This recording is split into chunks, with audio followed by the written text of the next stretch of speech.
Raghav, you speak now for two states, Punjab as well. So the mask mandate, it's not been prescribed by the centre as yet.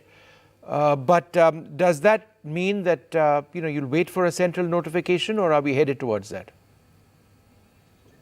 Look, the state of Punjab has issued COVID appropriate behavior guidelines earlier in the day. Both our chief ministers, the Delhi chief minister and Punjab chief minister, have convened meeting vis-a-vis the kind of capacity that we have in terms of number of beds, the oxygen supply, the storage capacity, the oxygen cylinders, cryogenic tankers, and they have essentially gone through the preparedness that the state has been able to sort of, come up with over the last few months and years. However, I do feel that, a strict advisory from the union government must come.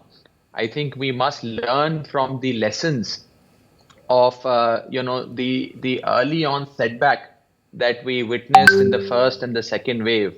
And I have just 4 suggestions to make to the union government. And this is something that I tried raising in the parliament also earlier today. One is, to my mind, the air connectivity must be monitored and reviewed, and the government may, if required, consider banning flights that come via China or connecting flights and flight operations of China. Number 2, there must be a mandatory institutional quarantine. I think prevention is better than cure, and we must try and prevent it to the extent possible. Number 3, mandatory quarantine of international travelers. Well, of all travelers coming from affected regions or countries which are witnessing a surge in these cases, I'm given to understand that it's not just China. A few other Asian countries are also experiencing this new variant. In particular, Japan is witnessing a new variant. So therefore, institutional quarantine must be certainly reviewed by the government, and if required, certainly enforced. Number 3, I think they must summon a meeting of all virologists and epidemiologists immediately and let them fearlessly put forward their view without any downplaying of this. And fourth point, and very importantly, I think all of us are worried with the news reports and videos that we are seeing that are originating from China. There was a UK report that was just put out by your channel a few minutes ago, which essentially says that, China may even reach 5 million new cases every day in the 5,000 deaths a day is what Bloomberg is saying. Yeah, and presently, so 5,000 deaths a day. 5,000 already. Yeah. Yes, and the number is likely to go up. That's what your report also says. So therefore, I think it's important that my point number 4 is that it's important that the government of India addresses a worried nation. I think all of us are worried. The government of India must certainly address. The health minister today certainly gave a statement in the House, in both houses of Parliament. That statement was a good beginning. However, I think we need more details and just, rather than just an assurance that all is well. And we must certainly not downplay, on the... No, but Raghav, are you going to therefore start, in your own capacity, a Delhi government, Punjab government, start telling people to control crowds ahead of New Year's? No more no big New Year's gatherings. What about markets? I think today, what about schools? Today,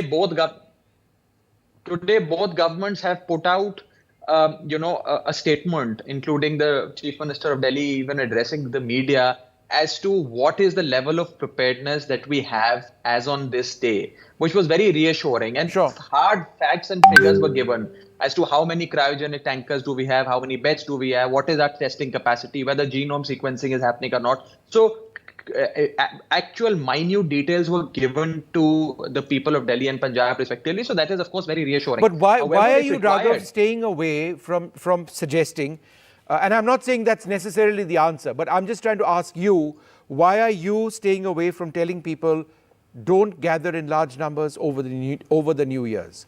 Is it? No, do you believe we've not gotten to that stage? No. So both governments are respectively reviewing this, and the moment that is required, the same will be announced without any hesitation. I think me and my party and our governments firmly believe that downplaying the early signs of a new variant can be disastrous. Right. And we've seen that.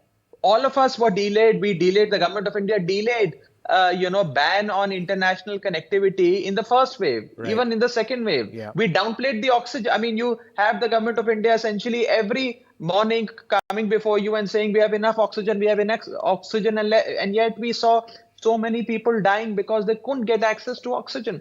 So I think we must not downplay. We must ramp up our capacities. Preparedness must be top notch, and prevention is better than cure. This is something I said in Parliament also. Prevention is better than cure. Let's try and prevent to the extent possible. I was Okay. listening to a very senior medical practitioner who you interviewed first. He said that perhaps banning international flights could have been an option, but even then the virus finds its way. I agree, the virus may still penetrate into the country, but it is important that we defer it and ramp up our capacities and preparedness. And Okay. this is from what we are reading and whatever I've been reading from writings of several epidemiologists, that this is an essentially a virus that can even penetrate your protection layer of vaccine. This is an immune escape Yeah, variant. it escapes So immunity.